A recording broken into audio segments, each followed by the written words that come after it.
In a way, climate change is a big challenge to the world, in particular, to the world in general. But to most vulnerable countries, it is a huge burden on them.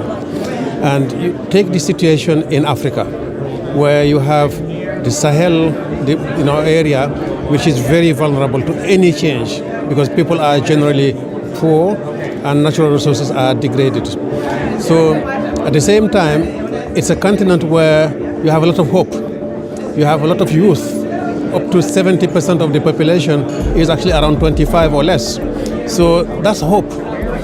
And it is a great asset if you look at it from that perspective to Africa, but also to the rest of the world. What we need to do is to change the narrative in Africa, to stop saying that Africa is a continent poor. Yes, it's a continent where you find a lot of people that are under the poverty line, but it is a continent where you have a lot of wealth, a lot of natural resources. These need to be exploited, they need to be valued, and they need to be basically transformed locally. You create job opportunities, you create value addition, and you have therefore a very powerful tool for development in the world. Today, if you look at the GDP as an indicator, as a barometer for success, Africa is very low.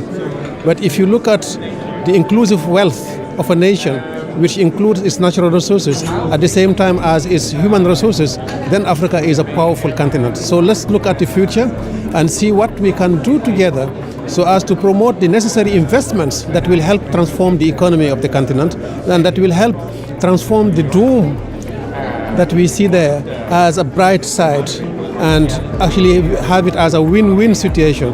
Invest in that continent, invest in the youth that you have there. I'm not talking about aid, I'm talking about business investments to tap into the natural resources, stop the illegal trade that we see today, and promote fairer trade that will be a longer term, that will give a longer term perspective to everybody. Either we grab that opportunity and take the world to the next level of development, or we continue to loot the resources that of the continent, continue to have a short-term view, then it will be doomed for everybody.